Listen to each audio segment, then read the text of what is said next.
2025 March 29వ తేదీ నుంచి శని గ్రహ మార్పు అనేది జరుగుతున్నది. శని గ్రహ స్థాన మార్పు అనేది జరగబోతున్నది. అంటే కుంభరాశి నుంచి మీనరాశికి వెళ్ళి సంచారాన్ని ప్రారంభం చేస్తున్నారు. 2025 మార్చ్ 29వ తేదీ నుంచి 2027 జూన్ వరకు కూడా ఆయన మీనరాశిలోనే సంచారాన్ని చేస్తున్నారు. ఏదైతే ఈ ఒక శని ఒక సంచారం ఉన్నదో దీని వలన ద్వాదశ రాశుల వాళ్ళకి ఎలాంటి స్థితిగతులు ఏర్పడుతున్నాయని తెలుసుకుందాం. ఇక్కడ ముందుగా ఏలనాటి శని అంటే చాలామందికి ఒక భయం అనేది ఏర్పడుతూ ఉంటుంది. అంటే వాళ్ళకి ఏ కష్టం వచ్చినా కూడా ఏలనాటి శని ఎఫెక్ట్ అని అనుకుంటూ ఉంటారు. ఆ ఒక మైండ్ సెట్ అనేది క్రియేట్ అయిపోయి ఉంటుంది. ఇక్కడ ఎందుకు అలా క్రియేట్ అవుతూ ఉంటుంది? చాలామందికి ఏలనాటి శని సమయంలోనే వాళ్ళకి చాలా ప్రాఫిటబుల్గా జరిగి ఉంది. నేను చాలామందికి చూశాను. ఎందుకు ఏలినాటి శని జరిగినప్పటికీ కూడా దశాభుక్తి ఫేవరబుల్గా ఉంటే, దశాభుక్తి కనుక మీకు మంచి ఒక దశాభుక్తి జరుగుతూ ఉంటే పెద్దగా ఇబ్బందులు రావు. మరియు మెయిన్ అష్టకవర్గ బిందువులు చాలా ఇంపార్టెంట్ అండి. అష్టకవర్గ బిందువులు శని ఇప్పుడు మీనరాశిలోకి వెళ్ళి సంచారాన్ని ప్రారంభం చేస్తున్నారు. ఆ రాశిలో మీ జన్మజాతకంలో శని గ్రహము ఎన్ని బిందువులు ఇచ్చారు? ఏ 0, 1, 2 ఇచ్చి ఉంటే ఇట్ విల్ ఫేస్ ట్రబుల్స్ ఉంటుంది. ఏ 1 బిందువు ఇచ్చి ఉంటే, 0 ఇచ్చి ఉంటే చాలా ట్రబుల్స్ ఉంటుంది. ఏ 4, 5, 6, 4 బిందువులు, 5 బిందువులు, 6 బిందువులు ఇచ్చి ఉంటే ఆయన అక్కడ ఇబ్బంది ఎక్కువ పెట్టాడు. తర్వాత దశా పీరియడ్, ఈ ఏలాంటి శని సమయం అంటే ఏలాంటి శని పీరియడ్లోనే ఒక వ్యక్తి జాతకంలో శని మహాదశ కూడా జరుగుతూ ఉంటే ఆ వ్యక్తి జాతకంలో శని బలహీనపడి ఉంటే, ఆ దశ ఏర్పడుతూ ఉంటే ఇక్కడ ఏలనాటి శని, తర్వాత శని మహాదశ చాలా వరస్ట్ కండిషన్ ఉంటుంది. నా దగ్గరికి వచ్చే వాళ్ళందరికీ కూడా చాలా సింపుల్గా ఉంటాయండి రెమెడీస్. నేను ఇంతవరకు కూడా ఏ జెమ్ స్టోన్ కానీ ఏ రుద్రాక్షి కానీ ప్రిఫర్ చేయను కూడా. ఓకే అండి, ఇక ద్వాదశ రాశుల వాళ్ళకి ఎలాంటి స్థితిగతులు ఏర్పడుతున్నాయో ఒక్కొక్క రాశి గురించి మనం ఎక్స్ప్లెయిన్ చేసుకుంటూ వెళ్దాం. వృశ్చిక రాశి. ఈ వృశ్చిక రాశి వాళ్ళకి 2025 మార్చి నుంచి 2027 వరకు కూడా ఆయన మీనరాశి అంటే పంచమ స్థానంలో సంచారం చేస్తున్నారు. అంటే ఎన్ని రోజులు? ఈ ఒక 2023 నుంచి కూడా 2025 వరకు కూడా ఆయన చతుర్థ స్థానంలో అంటే అర్ధాష్టమ శని దోషం వలన చాలా స్ట్రగల్స్ని ఫేస్ చేసి ఉంటారు. ఈ చతుర్థ స్థానంలో శని వచ్చినప్పుడు మానసిక పరమైన ఇబ్బందులు ఎక్కువగా ఉంటాయి. గృహ మార్పిడిలు, తరచూ గృహం చేంజ్ చేసుకోవడము, లేదా జాబ్ చేంజ్ చేసుకోవడము, ఇలాంటివి ఉంటాయి. శని ఎప్పుడు కూడా కర్మానుసారంగా ఆయన ఒక్కొక్క స్థానానికి ఒక్కొక్క విధాల అంటే ఒక్కొక్క టైప్ మనకి రిజల్ట్ అనేది ఇస్తూ ఉంటాడు గోచరంలో వచ్చినప్పుడల్లా. అంటే ఇక్కడ చతుర్థం నుంచి పంచమానికి వెళ్ళి సంచారం చేస్తున్నారు. ఇక్కడ పంచమ స్థానం అంటే ఏంటి? మన క్రియేటివిటీ ఎలా ఉంటుందో తెలుసుకోవచ్చు. సంతానం ఒక విషయము పంచమ స్థానం నుంచి తెలుసుకోవచ్చు.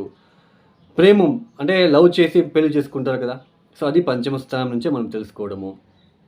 తర్వాత మన ఇంటలెక్చువల్ మైండ్ ఎలా ఉంటుంది, తర్వాత మన అసెట్స్ మన ఒక ఏదైతే ఉంటుందో దాన్ని పంచమ స్థానం నుంచి మనం చూసుకుంటాము.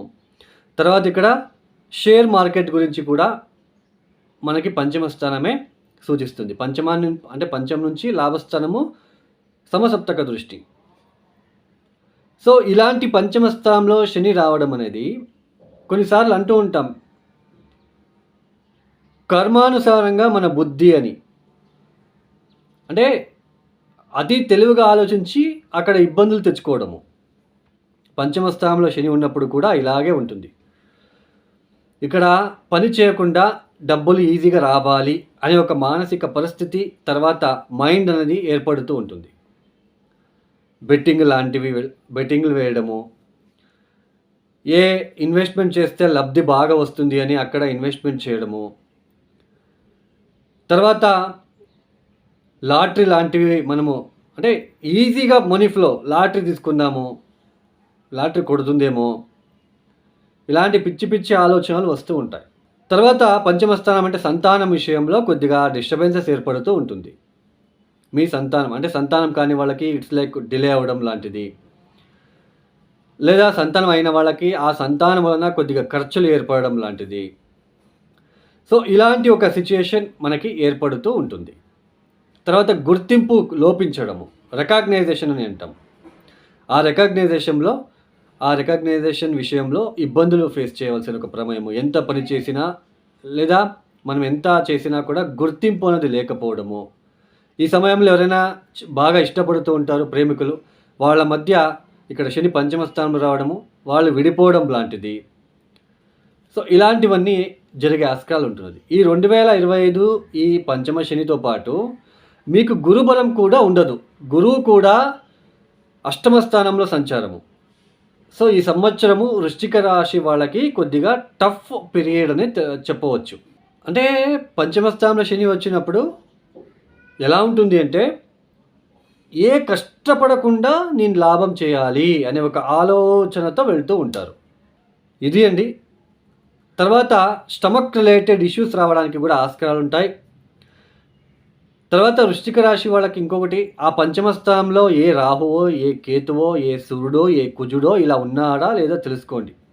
ఒకవేళ అలా ఉంటే చాలా మైండ్ డిస్టర్బెన్సెస్ ఏర్పడుతూ ఉంటుంది. మెంటలీ స్ట్రెస్‌కి గురి అవుతారు. స్నేహితులతో మోసాలు, వాళ్ళ నుంచి మోసం అవ్వడము ఇలాంటివి కూడా ఉంటాయి.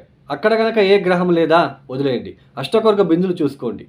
అష్టకొర్గ బిందులు కనుక మంచిగా ఉన్నట్లు కనుకైతే, శని ఆస్థానానికి మంచిగా ఉన్నట్లు కనుకైతే సో పెద్దగా ఇబ్బందులు ఉండవు. తర్వాత దశాభుక్తి చూసుకోండి. ఒకవేళ దశాభుక్తి ఫెయిల్ అయ్యి, దశాభుక్తి బాలేదు, మీ దశాభుక్తి బాలేదు, అష్టకొర్గ బిందులు శని కూడా తక్కువ ఇచ్చాడు అక్కడ అంటే, షేర్ మార్కెట్ విషయంలో చాలా జాగ్రత్తగా ఉండండి. ఇన్వెస్ట్మెంట్ చేయడానికి this is not a right time. బెట్టింగ్లో సో ఇలాంటివన్నీ జోలికి వెళ్ళకండి. ఉన్న దాంట్లోనే పని చేసుకుంటూ జాగ్రత్తగా ఉండే ప్రయత్నాలు చేసుకుంటే మంచిది.